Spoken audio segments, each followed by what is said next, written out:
Hi, Guy Hammond from Strength and Weakness Ministries. We're here to prove that we can love the LGBTQ people in our lives without compromising what the Bible teaches on sexual ethics. One question we've received a lot of is basically this. Why would it be wrong for two homosexually attracted Christians to be in a legal marriage and, of course, be in a monogamous relationship? Or why would it be wrong for two homosexually attracted Christians to be in a romantic relationship, provided that there's not a sexual component to this? Well, let me start by saying this. First of all, loneliness is a terrible condition. It's one thing to be alone, it's another thing to be lonely. And, there are many people who would love to be in a loving, romantic relationship with someone and to be able to share all that life has to offer with someone else, but for whatever reason are not able to right now. And that is difficult and that is tough. And I don't want to diminish the challenges that people face in this regard. But that said, the Bible always has to be the standard of how we maneuver our lives, especially in regards to relationship. And so the answer to loneliness in life is not for homosexually attracted Christians, is not for them to get involved in a legal marriage or a romantic relationship. And so I want to address that. First of all, the idea that two Christian men or two Christian women would be in a sexual relationship is impossible, period. Biblically, there's just no allowance for sexual intimacy outside the confines of a man and a woman being bound together only in marriage. But nor would it be possible for two Christians of the same gender to be in a marriage covenant. Certainly while the state may recognize the marriage, certainly the Bible doesn't.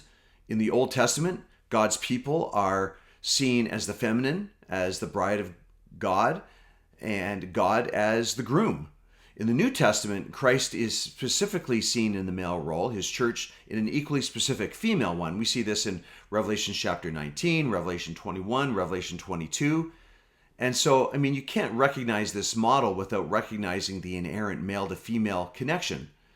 If the marital union is, as the Apostle Paul says in Ephesians chapter 5, an illustration of Christ and his church, then that union must likewise be male to female.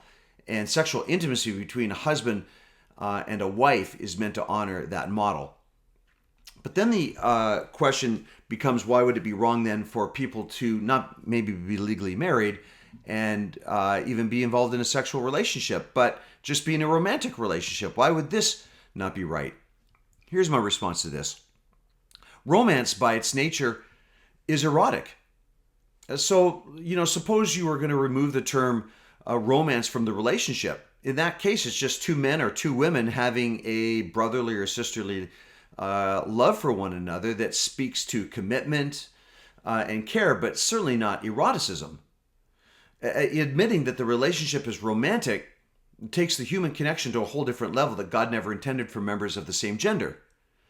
Romance is about a sexual, chemical, and emotional tension between two people. That's what makes romance so intoxicated, the sexual tension that is coupled with a desire to one day lure another person into an eventual sexual relationship. Romantic dating, champagne and flowers, holding hands, whispering sweet nothings into each other's ears, gaping longingly into each other's eyes, are all about the desire to one day escalate the relationship into one that is sexual, equal to a man and a woman who are open to the possibility of a marital consummation of the relationship. Nor is there a place in Scripture that would legitimize a sexual union based on the sincerity of a couple's love. This has got to be one of the most significant errors of our day. The idea that love alone legitimizes a relationship. But it doesn't. One may be very much in love, but may be very wrong while doing it. So for the disciple of Jesus to take this stance would allow the believer to say that they can pursue the object of their love regardless of the nature of the relationship, which of course is entirely unbiblical.